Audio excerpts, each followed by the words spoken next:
Hi guys, welcome back to अफेंडर academy. History optional course हम discuss कर रहे थे, जिसमें अब तक हम 3 टॉपिक जो है कंप्लीट कर चुके हैं। आज जो चौथा टॉपिक होगा हमारा वो होगा मेगालिथिक कल्चर का। 3 टॉपिक जो हमने डिस्कस किए थे उसमें सबसे पहला था सोर्सेस, फिर हमने डिस्कस किया था pre historic and proto historic period के बारे में, और जो लास्ट जो टॉपिक था हमने डिस्कस किया था वो था इंडस वैली सिविलाइजेशन का। आज का जो टॉपिक होगा वो होगा मेगालिथिक कल्चर के ऊपर। लेकिन यहाँ पे जो सिलेबस दिया है ना, यहाँ पे जो फर्स्ट टॉपिक इस सिलेबस के अंदर दिया है, distribution of pastoral and farming culture outside the Indus, ये टॉपिक जो है वैसे बेसिकली अगर देखा जाए तो आपके प्री हिस्टोरिक पीरियड का है। मतलब कि जब नियोलिथिक और चालकोलिथिक एज जो था ना, उसी के टाइम पीरियड में जो फार्मिंग एंड पास्टोरल कम्युनिटी जो थी इंडस वैली के बाहर, उसके बारे में यहाँ पे आपको पूछा गया है। तो distribution of pastoral and farming culture outside the Indus, ये जो टॉपिक है ये मेगालिथिक कल्चर का नहीं है, लेकिन फिर भी यहाँ पे मेंशन किया हुआ है। जो सेकंड टॉपिक है आपके सिलेबस का मेगालिथिक कल्चर के अंदर, वो है development of community life and settlement. यहाँ से हमारा मेगालिथिक कल्चर स्टार्ट होगा। तो मेगालिथिक कल्चर के अंदर किस तरीके से कम्युनिटी लाइफ थी और क्या उनका सेटलमेंट पैटर्न था, फिर एग्रीकल्चर किस तरीके से था, क्राफ्ट एंड पॉटरी किस तरीके से थी, और आयरन इंडस्ट्री किस तरह से डेवलप हुई थी साउथ इंडिया में। क्योंकि मेगालिथिक कल्चर जो था वो मेनली साउथ इंडिया में आपको देखने को मिलेगा, ये नॉर्थ इंडिया में नहीं था। मेगालिथिक कल्चर अगर देखा जाए तो दुनिया में अलग अलग जगह पे अलग अलग टाइम फ्रेम पे शुरू हुआ है। इंडिया में काफ़ी लेट ये मेगालिथिक कल्चर जो आपको देखने को मिलेगा अराउंड 1100 BC के आसपास, लेकिन दुनिया में इससे 1000 साल पहले जो मेगालिथिक कल्चर स्टार्ट होता आपको देखने को मिलेगा। लेकिन हमें जो है वो इंडियन कंटेक्स्ट में मेगालिथिक कल्चर को पढ़ना है। तो आज का जो लेक्चर होगा हमारा, इसमें हम क्या डिस्कस करेंगे, इसमें हम डिस्कस करेंगे distribution of pastoral and farming culture outside the Indus, और एक इंट्रोडक्शन ले लेंगे मेगालिथिक कल्चर का। ओके। और अभी ये जो टाइम है, जिस टाइम पे मैं लेक्चर रिकॉर्ड कर रहा हूँ, ये सुबह का टाइम है और बैकग्राउंड में काफ़ी नॉइज जो है इस वक्त आती रहती है, तो इतना तो चलता ही है ना। ठीक है, टॉपिक स्टार्ट करते हैं, लेकिन उससे पहले प्रीवियस क्वेश्चन देख लेते हैं। ये जो टॉपिक है मेगालिथिक कल्चर का, ये नया टॉपिक है रिलेटिवली आपके सिलेबस में। पहले मेगालिथिक कल्चर जो था वो सेपरेटली मेंशन नहीं था। अभी 2012-13 में जब सिलेबस चेंज हुआ था तो इसको इन्होंने एक सेपरेटली अलग से टॉपिक के अंदर जो है वो डाला है। तो इसके ऊपर क्वेश्चन अभी आ रहे हैं। इसी साल एक क्वेश्चन आया था 2021 में, एक क्वेश्चन 2014 में आया था और एक 2012 में आया था। मतलब कि 3 क्वेश्चन अब तक आए हैं जब से सिलेबस चेंज हुआ है। और ये जो टॉपिक है ना काफ़ी कॉम्प्लिकेटेड है, काफ़ी कॉम्प्लेक्स है समझने के लिए, लेकिन मैं कोशिश करूँगा कि आपको आसान शब्दों में और शॉर्ट नोट्स में इन टॉपिक्स को समझाऊँ। अभी जो सबसे पहला क्वेश्चन जो आया था वो था काफ़ी आसान क्वेश्चन था, क्योंकि फर्स्ट क्वेश्चन था सिलेबस चेंज होने के बाद। और वैसे भी उस वक्त जो क्वेश्चन आते थे वो सीधे सीधे आते थे, जैसे कि यूनिवर्सिटी पैटर्न के हिसाब से। लेकिन अभी जो क्वेश्चन आते हैं वो एनालिटिकल आते हैं, क्योंकि आप देख सकते हो 2012 का क्वेश्चन कितना स्ट्रेट फॉरवर्ड है और 2021 में आया क्वेश्चन कितना घुमा फिरा के पूछा गया है। आसान दोनों क्वेश्चन है, लेकिन उसके लिए आपको टॉपिक को अच्छे से समझना होगा।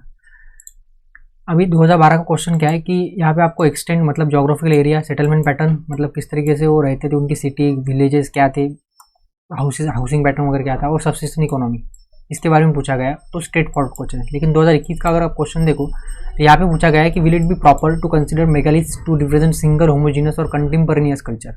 मतलब कि मेगालिथिक कल्चर जो है उसको क्या आप सिंगल या फिर होमोजीनियस कल्चर कहोगे, और अगर उसे आप ये कह रहे हो तो क्या ये सही होगा, और किस हद तक जो है सही है या किस हद तक गलत है। तो अगर आप यस कह रहे हो तो आपको एक्सप्लेन करना होगा, और आप नो कर रहे हो तो भी आपको एक्सप्लेन करना होगा। तो ये क्वेश्चन जो है 2012 के क्वेश्चन के कंपेरिजन में काफ़ी ज़्यादा डिफिकल्ट है। क्योंकि अभी पैटर्न जो है वो चेंज हो चुका है। अभी एनालिटिकल क्वेश्चन जो पूछे जाते हैं, पहले यूनिवर्सिटी टाइप क्वेश्चन होते थे। सेकंड पार्ट इस क्वेश्चन का है कि what kind of material life and cultural system is revealed in megalithic culture. Megalithic culture में जो कल्चरल सिस्टम थी उसको आपको यहाँ पे बताना होगा किस तरीके से कल्चरल सिस्टम थी, और मटेरियल लाइफ उनकी क्या थी। मटेरियल लाइफ मतलब हाउसिंग पैटर्न वगैरह वही हो गया सब। हाउसिंग पैटर्न, उनकी जो मतलब जो भी ऑर्नामेंट वगैरह यूज़ करते होंगे। ओके। तो ये सब आप मतलब सेकंड पार्ट रिलेटिवली ईजी है, लेकिन फर्स्ट पार्ट जो काफ़ी थोड़ा बहुत मतलब मुश्किल है, डिफिकल्ट है। तो अभी हम टॉपिक जो है हमारा स्टार्ट करते हैं आज का। सबसे पहले तो distribution of pastoral and farming culture outside the Indus. अभी इस टॉपिक को पहले समझना होगा। इंडस के बाहर जो पास्टोरल एंड फार्मिंग कल्चर जो है वो डेवलप हुआ था, उसके बारे में यहाँ पे हमें डिस्कस करना है। अभी इस टॉपिक की यहाँ पे ज़रूरत क्यों है, क्योंकि इस टॉपिक को सिलेबस में मेंशन किया है, क्योंकि हमें पता है हमने इंडस वैली सिविलाइजेशन को डिटेल में डिस्कस किया है लास्ट 8 to 9 लेक्चर्स में। तो इंडस वैली जो है वहाँ पे जो कल्चर डेवलप हुआ था उससे तो हमने हड़प्पन कल्चर या फिर इंडस वैली सिविलाइजेशन बोल दिया है, और वो हो गया वहाँ का मतलब फार्मिंग कल्चर ही था ना बेसिकली। भले ही अर्बन सिविलाइजेशन थी, लेकिन उनका जो बेस था वो था फार्मिंग, क्योंकि जब फार्मिंग मतलब एग्रीकल्चर प्रोडक्शन जो है वो डिक्लाइन हुआ, उसी के बाद जो अर्बन फेज है आपको डिक्लाइन होते हुए देखेगा। और ये एक मेजर रीज़न था इंडस्ट्रियल सिविलाइजेशन के अर्बन फेज के डिक्लाइन का, कि फार्मिंग जो है या फिर जो एग्रीकल्चर जो प्रोडक्शन था वो उतना नहीं बढ़ पाया जितना कि पॉपुलेशन बढ़ रही थी, या फिर जो अदर रीज़न थे। मतलब फार्मिंग डिक्लाइन होना, एग्रीकल्चर प्रोडक्टिविटी डिक्लाइन हुआ, ये एक सबसे बड़ा रीज़न था इंडस्ट्रियल सिविलाइजेशन के डिक्लाइन का। तो इंडस वैली के बाहर भी ऐसी कुछ जो थी कम्युनिटीज़ थी जो कि फार्मिंग और पास्टोरलिज्म में इन्वॉल्व थी इंडस वैली सिविलाइजेशन के आने से पहले, इंडस वैली सिविलाइजेशन डेवलप होने से पहले। तो इसी के बारे में हमें डिस्कस करना है कि इंडस वैली सिविलाइजेशन इमर्ज होने से पहले कौन कौन से ऐसे एरियाज थे, कौन कौन से ऐसे कल्चर थे जहाँ पे आपके जो पास्टोरल एंड फार्मिंग कल्चर आपको देखने को मिलेगा। तो सबसे पहले तो यहाँ पे बेलन वैली कल्चर है, एक सबसे पहला है बेलन वैली कल्चर। अभी बेलन वैली कहाँ पे है, तो ये यूपी में आता है, ईस्टर्न यूपी में आपका बेलन वैली वाला रीजन है। ओके, और यहाँ पे सबसे इंपॉर्टेंट जो साइट है ना वो है चोपानी मांडू। इसके ऊपर काफ़ी ज़्यादा क्वेश्चन जो है वो मैपिंग वगैरह पोर्शन में आ चुके हैं। तो बेलन वैली जो है, बेलन वैली के जो एग्रीकल्चरिस्ट थे, जो फार्मर्स थे, वो राइस को प्रोड्यूस करते थे अराउंड 7 to 6,000 BC। तो अगर आप ये टाइम फ्रेम देखो तो ये इंडस वैली सिविलाइजेशन के अराउंड 2 to 3,000 पहले की बात है। तो यही हमें देखना है कि इंडस वैली सिविलाइजेशन के पहले किन किन एरियाज में जो है वो पास्टोरल एंड फार्मिंग कल्चर जो डेवलप हुआ था। अभी ये जो कल्चर था यहाँ पे आपको एडवांस सेडेंटरी लाइफ देखने को मिलेंगी। अभी सेडेंटरी लाइफ का मतलब आपको पता है, न्यूलिथिक और मेसोलिथिक फेज में मैंने जब डिस्कशन किया था हमने तो काफ़ी बार एक्सप्लेन किया था। जब एग्रीकल्चर स्टार्ट होता है तो लोगों को एक जगह पे रहना पड़ता है, क्योंकि खेती अगर करेंगे तो एक जगह पे रहना पड़ता है। पहले नोमैडिज्म था, वो हंटिंग वगैरह करते थे, पास्टोरलिज्म में इन्वॉल्व थे, तो वहाँ पे एक जगह पे रहने की ज़रूरत इतनी नहीं थी। लेकिन उसके बाद क्या हुआ, एग्रीकल्चर आया तो लोगों को एक जगह पे रहना पड़ा, विलेजेस डेवलप हुई। और इसी तरीके से जो है मतलब एग्रीकल्चर सब सारे चीज़ों का जो बेस है। क्योंकि एग्रीकल्चर स्टार्ट हुआ इसी वजह से लोग जो एक जगह रहने लगे, फिर कम्युनिटी लाइफ इवॉल्व हुई, फिर आपके विलेजेस इवॉल्व हुए, फिर अर्बन फेज इवॉल्व हुआ। तो इस तरीके से कल्चर बनता है। तो यहाँ के जो लोग थे बेलन वैली के, यहाँ पे आपको एडवांस सेडेंटरी लाइफ देखने को मिलेगी 7 to 8,000 मतलब अराउंड 7,000 ईयर्स पहले। और वो भी एडवांस मतलब कि वहाँ पे उनका प्रॉपर हाउसिंग पैटर्न वगैरह होगा, फैमिली यूनिट्स वगैरह होंगे, और बाकी जो मटेरियल लाइफ होती है वो काफ़ी अच्छी होंगी, इसीलिए इसे एडवांस सेडेंटरी लाइफ बोला गया, और वो भी अराउंड 7,000 BC पहले। तो एक जो डिबेट चलती है कि इंडस वैली सिविलाइजेशन जो है वो क्या आपका इंडिजिनस है या फिर फॉरेन लोगों ने आके बसाया है। तो यहाँ पे एक पॉइंट जो आप यूजफुल मतलब यूज़ कर सकते हो कि इंडस वैली सिविलाइजेशन के ओरिजिन के अराउंड 4 to 5,000 साल पहले भी जो लोग थे ना वो एडवांस लाइफ जीते थे। तो उसका आप एग्जाम्पल ले सकते हो बेलन वैली में। तो ये इंडिया में ही है, यूपी में। तो ये एक पॉइंट जो है इस फेवर में हो जाएगा कि इंडस वैली सिविलाइजेशन हो सकता है कि यही लोग मतलब इंडिया के जो लोग थे ऐसे ही बेलन वैली में जो रहते थे और बाकी भी अदर रीजन के, उन्होंने ही फिर वो डेवलप किया हो। तो अभी बेलन वैली के बारे में डिस्कस कर लेते हैं पहले, वो तो हम डिस्कस कर चुके हैं। लेकिन ऐसा ही होता है, पॉइंट्स को आपको मतलब जो क्वेश्चन आ रहे हैं ना वो एनालिटिकल आ रहे हैं, तो इधर से उधर से सारी जगह से आपको इन्फॉर्मेशन को कलेक्ट करके फिर आंसर लिखना होता है। ऐसा नहीं कि इंडस वैली सिविलाइजेशन हमने डिस्कस कर लिया तो वो हो गया, उसके बाद भी ऐसे कुछ पॉइंट आएंगे जो आप इंडस वैली सिविलाइजेशन में यूज़ कर सकते हो, उसके पहले के भी पॉइंट्स होंगे जो आप इंडस वैली सिविलाइजेशन में यूज़ कर सकते हो। तो वेल डिफाइंड फैमिली यूनिट्स थी, स्टैंडर्ड पॉटरी ट्रेडिशन थी, और स्पेशलाइज टूल वो यूज़ करते जैसे कि सेल्ट हो गया, एंडीज, सिजल्स और ये सारे स्टोन टूल्स थे। तो ये बेलन वैली के लोग थे, इनका कल्चर था। यहाँ पे एक्सकवेशन करने के बाद ये पता चल रहा है कि यहाँ पे लोगों ने डोमेस्टिकेशन स्टार्ट कर दिया था, और ये तो मतलब हमें पता है कि डोमेस्टिकेशन जो है अराउंड मेसोलिथिक फेज में स्टार्ट हुआ था। तो यहाँ पे तो होगा ही आपका चोपानी मांडू एक बेस्ट एग्जांपल इस कल्चर का, ये बेस्ट साइट है। तो इसके ऊपर काफ़ी क्वेश्चन आ चुके हैं। आपको क्या करना है, चोपानी मांडू की लोकेशन देखनी है और मॉडर्न डे जो सिटीज़ होंगी इसके को कनेक्ट करना है, ताकि आप मैपिंग वगैरह में थोड़ी आसानी हो जाए। वैसे मैपिंग वगैरह हम डिस्कस करेंगे मतलब सेपरेट, इसके ऊपर हम 2 से 3 वीडियोज़ में अराउंड 100 मैपिंग साइट जो डिस्कस करेंगे, क्योंकि 50 मार्क्स का क्वेश्चन आता है। तो चोपानी मांडू जो है ना, यहाँ पे आपको पॉटरी का यूज़ होते हुए देखने को मिलेगा 9,000 BC के आसपास। मतलब कितना, इंडस वैली सिविलाइजेशन के अराउंड 6,000 ईयर्स पहले जो है पॉटरी वो यूज़ करते थे बेलन वैली के लोग, पर्टिकुलरली चोपानी मांडू वाले। तो ये था बेलन वैली कल्चर। अभी नेक्स्ट देख लेते हैं कि इंडस वैली के बाहर कौन से ऐसे एरियाज थे जहाँ पे आपको पास्टोरल और एग्रीकल्चर कम्युनिटीज देखने को मिलेंगी। तो इंडियन सबकॉन्टिनेंट, आपको पता है इंडियन सबकॉन्टिनेंट एक जोग्राफिकल या फिर जो पॉलिटिकल टर्म है जिसके अंदर आपका इंडिया आता है, फिर बांग्लादेश, श्रीलंका, अफगानिस्तान, पाकिस्तान और भूटान, नेपाल, ये सारी कंट्रीज जो इंडियन सबकॉन्टिनेंट में आती है। तो इंडियन सबकॉन्टिनेंट का नॉर्थ वेस्टर्न पोर्शन, इंडिया का नहीं, इंडियन सबकॉन्टिनेंट का, तो मतलब इसमें पाकिस्तान अफगानिस्तान वाला एरिया आ जाएगा। पर्टिकुलरली बलूचिस्तान वाले एरिया में ये कल्चर ज़्यादा डेवलप था। यहाँ पे एक साइट है मेहरगढ़, तो मेहरगढ़ से आपको अर्लीस्ट एविडेंसेस मिले पास्टोरल और एग्रीकल्चर कम्युनिटीज के। और जब हमने न्यूलिथिक फेज को डिस्कस किया था तो मैंने बताया था कि मेहरगढ़ जो एक ऐसी साइट है जहाँ पे आपको इंडियन सबकॉन्टिनेंट में ही नहीं बल्कि पूरे साउथ एशिया में सबसे पहले एग्रीकल्चर कम्युनिटीज जो है डेवलप होती हुई दिखेंगी मेहरगढ़ पे। क्योंकि ये साइट जो है ना अराउंड 9 to 8,000 BC की है, मतलब कि कितनी, अगर हम देखें तो 9,000 BC के आसपास मेहरगढ़ से एविडेंसेस मिले। यहाँ पे 8,000 लिखा है मैंने, लेकिन ये 9,000 होना चाहिए। कहीं कहीं पे 8,000 है, कहीं कहीं पे 9,000 है। लेकिन जब हमने न्यूलिथिक फेज को डिस्कस किया तो मैंने बोला था कि मेहरगढ़ जो 9,000 ईयर्स पुरानी साइट है और यहाँ पे एग्रीकल्चर और डोमेस्टिकेशन स्टार्ट हो रहा है अराउंड 9,000 या फिर 8,000 BC के आसपास। तो कितनी पुरानी ये साइट है और कितना वक्त, मतलब यहाँ के जो लोग होंगे वो 9,000 BC में अगर एग्रीकल्चर कर रहे हैं तो फिर आगे चल के यही जो मेहरगढ़ साइट है या इनके साथ आपके जो इंडस वैली सिविलाइजेशन के जो लोग थे ना, उनका जो ट्रेडिंग पैटर्न वगैरह या फिर जो ट्रेड वगैरह चलता था, और मेहरगढ़ एक इंडस वैली सिविलाइजेशन की ही इंपॉर्टेंट साइट थी। तो मेहरगढ़ एक इंपॉर्टेंट साइट है यहाँ पे जो कि इंडस वैली के बाहर है और फिर भी वहाँ पे एग्रीकल्चर वगैरह जो है स्टार्ट हो चुका है। तो यहाँ का जो प्रोडक्शन पैटर्न था ना वो मिक्स था, मिक्स फार्मिंग वगैरह करते थे। तो मिक्स फार्मिंग का मतलब क्या है, तो फार्मिंग के साथ साथ वो हर्डिंग करते थे, मतलब एनिमल हस्बेंड्री, तो इसे ही मिक्स फार्मिंग कहा जाता है। एंड अभी भी वो हंटिंग कर रहे थे, मतलब फार्मिंग एंड हंटिंग के साथ साथ वो हंटिंग वगैरह भी करते थे, मतलब साइड इनकम। एक्सकवेशन से हमें पता चला है कि इस रीजन के जो लोग थे ना वो दो तरीके के बार्ले जो है वो प्रोड्यूस करते थे और 3 तरीके के व्हीट का वो प्रोडक्शन लेते थे मेहरगढ़ के लोग। Excavation also reveal that the bones of animals like cat and cattles, goat, sheeps वगैरह, ये भी हमें वहाँ पे आपको देखने को मिलेंगे। टूल इंडस्ट्री जो थी यहाँ पे, टूल्स बनाने की जो इंडस्ट्री थी, तो स्टोन एक्स, स्टोन ब्लेड्स और माइक्रोलिथ्स, ये वो क्या करते थे, बनाते थे, मतलब स्टोन से बने हुए सारे के सारे ये जो इम्प्लीमेंट्स थे या फिर जो वेपन्स थे वो यूज़ करते थे।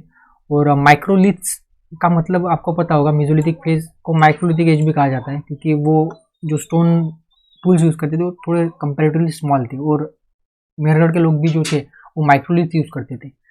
तो ये जो नॉर्थ वेस्टर्न रीजन जो है ना काफ़ी इंपॉर्टेंट रोल प्ले करता है इंडियन सब कॉन्टिनेंट के हिस्ट्री में, क्योंकि यहाँ पे आपको मेहरगढ़ साइड मिलेंगी और मेहरगढ़ साइड जो है वो एक फाउंडेशनल, मतलब फाउंडेशन स्टार्ट करती है या फिर फाउंडेशन जो है इस तरीके से आप, मतलब फाउंडेशन है ऐसा हम बोल सकते हैं। बाकी जो लेटर कल्चर जो डेवलप हुए इंडियन सब कॉन्टिनेंट में उसका। फिर नॉर्दर्न रीजन जो इंडिया का, यहाँ पे अराउंड 2500 BC के आसपास अर्ली एग्रीकल्चर कम्युनिटी जो आपको देखने को मिलेंगी। कार्बन डेटिंग टेक्निक से हमें पता चला है जो कल्चरल लाइफ थी यहाँ पे विलेज जो सेटलमेंट थे वो कश्मीर वैली में आपको देखने को मिलेंगे। नॉर्दर्न रीजन मतलब कश्मीर वैली, यूपी वगैरह नहीं, क्योंकि यूपी का तो हमने पहले डिस्कस कर लिया बेलांग वैली। तो नॉर्दर्न रीजन ऑफ इंडिया मतलब कश्मीर वैली वगैरह।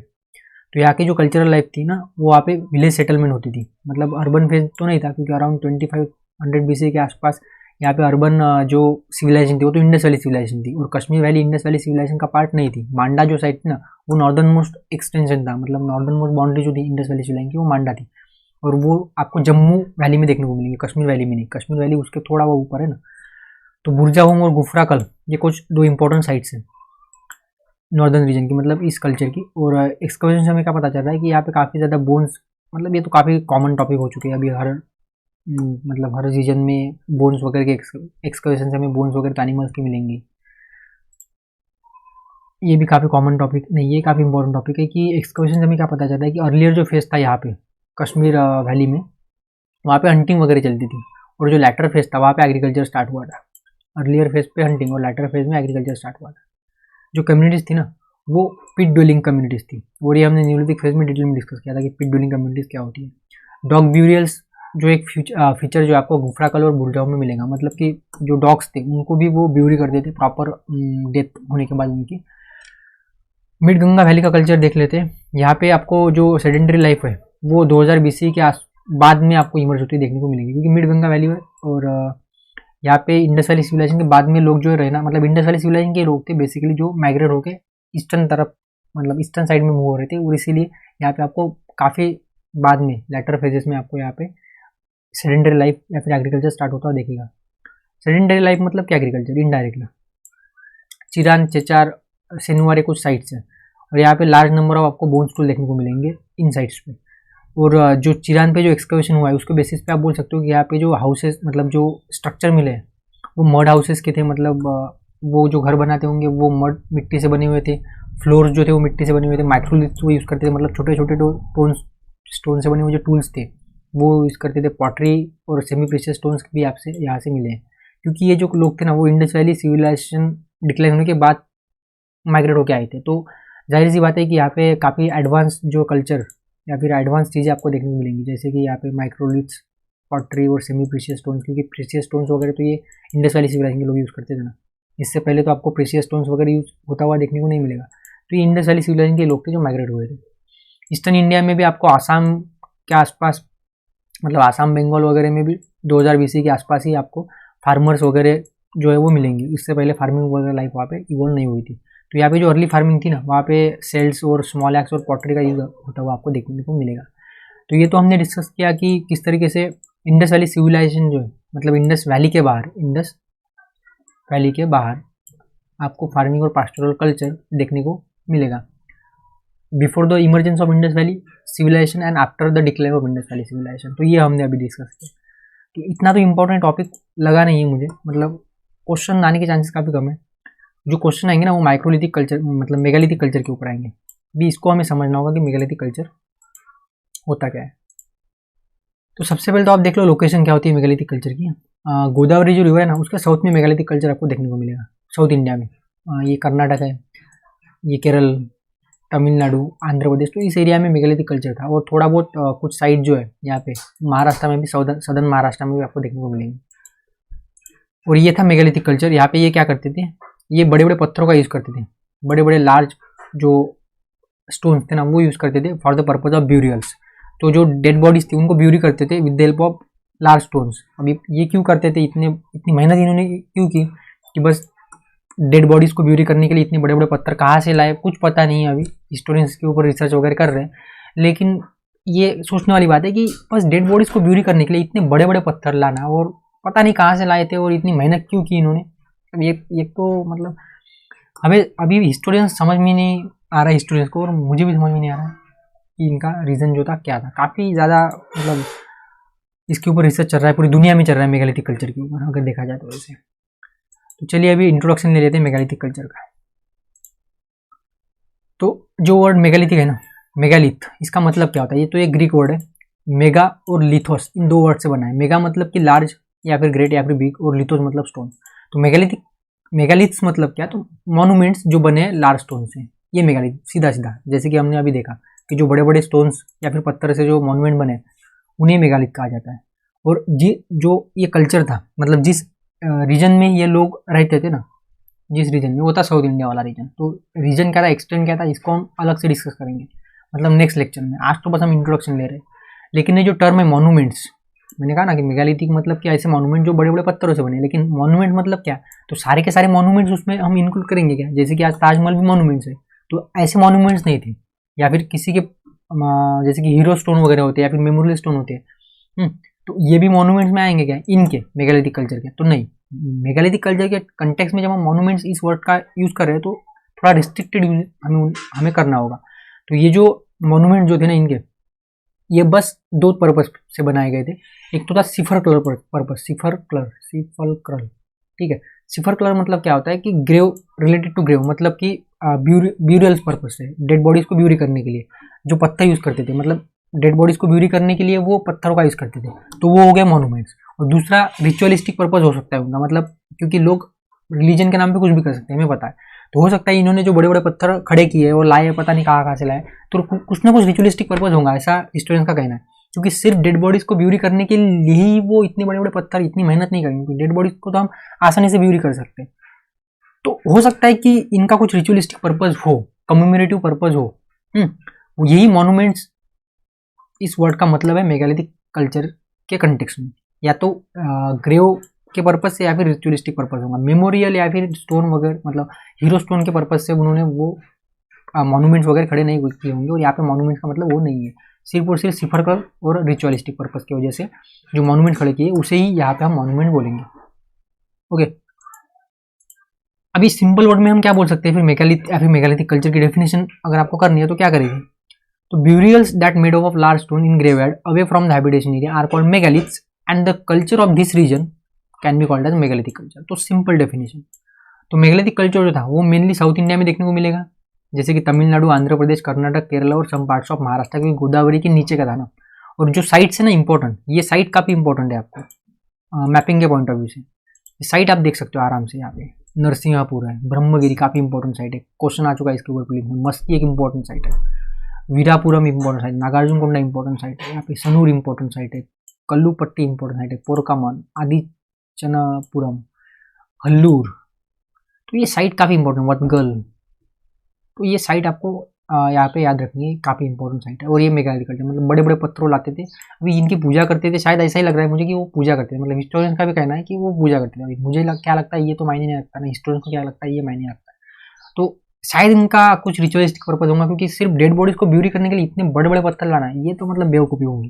तो शायद उनका कुछ रिचुअलिस्टिक रिलीजियस पर्पज होगा, क्योंकि रिलीजन के नाम पे तो लोग कुछ भी करते हैं, पत्थर क्या कुछ भी उठा के ला सकते, ठीक है।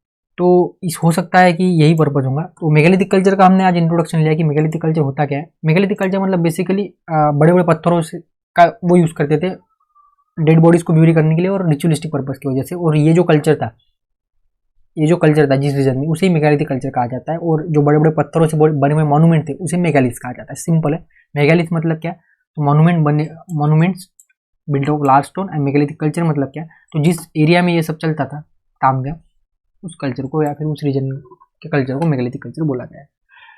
तो नेक्स्ट लेक्चर जो हमारा होगा उसमें हम मेगालिथिक कल्चर को डिटेल में स्टार्ट करेंगे। और इसमें जो हमारा टॉपिक है वो क्या है, ओरिजिन। हमें देखना होगा किस तरीके से मेगालिथिक कल्चर ओरिजिन होता है इंडिया में, दुनिया में किस तरीके से हुआ था, इसको भी हम थोड़ा शॉर्ट में देख लेंगे।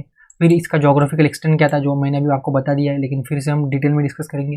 क्लासिफिकेशन मेगालिथ्स के, कितने तरीके के मेगालिथ्स वो यूज़ करते थे, और इनकी इमेजेस पता नहीं मिलेंगी क्लासिफिकेशन के बेसिस पे मुझे, लेकिन ठीक है मैं कोशिश करूँगा समझाने की। फिर भी सबसिस्टेंस पैटर्न, पॉलिटी, सोसाइटी, फिर इकोनॉमी इनकी क्या थी, आर्ट वगैरह क्या थे, क्राफ्ट किस तरीके से डेवलप हुआ था, फिर लिमिटेशंस क्या होंगे, और फिर आयरन इंडस्ट्री। तो जो आयरन इंडस्ट्री वाला पॉइंट है ना, काफ़ी इंपॉर्टेंट है, क्योंकि आयरन का जो इस्तेमाल था वो ब्रॉन्जेज में तो नहीं देखने को मिलेगा, मतलब कि इंडस वैली सिविलाइजेशन के लोगों ने आयरन का इस्तेमाल नहीं किया था। लेकिन जो उसके बाद जो कल्चर डेवलप हुआ था वहाँ पे, वैदिक कल्चर, वहाँ पे आयरन का इस्तेमाल काफ़ी ज़्यादा था। नॉर्थ इंडिया में आयरन का यूज जो है वो आर्यंस ने किया, और साउथ इंडिया में जो आयरन का यूज है वो मेगालिथिक कल्चर के लोगों ने किया है। ओके, सो आज बैकग्राउंड नॉइज काफ़ी ज़्यादा थी, क्योंकि सुबह का टाइम है लेक्चर रिकॉर्ड करने का, और बैकग्राउंड नॉइज जो है काफ़ी ज़्यादा होती है। तो नेक्स्ट जो लेक्चर होगा 26 लेक्चर हमारा, इसमें हम मेगालिथिक कल्चर का जो नेक्स्ट टॉपिक होगा, मतलब नेक्स्ट पार्ट होगा, उसको डिस्कस करेंगे। और काफ़ी ज़्यादा सवाल इस बारे में आते हैं कि इन वीडियोस के नोट्स कैसे बनाने हैं। तो नोट्स किस तरह से बनाने हैं, इन सोर्सेज को, इन इस कोर्स को किस तरीके से इस्तेमाल करना है आपको, आपके हिस्ट्री के लिए, ऑप्शनल के लिए, ये मैं इसके ऊपर एक नेक्स्ट लेक्चर जो है आज शाम को शायद अपलोड कर दूंगा, कि किस तरीके से आपको इन वीडियोस को देख के नोट बनाने, और क्या ये जो वीडियोज़ है वो सफिशियंट है।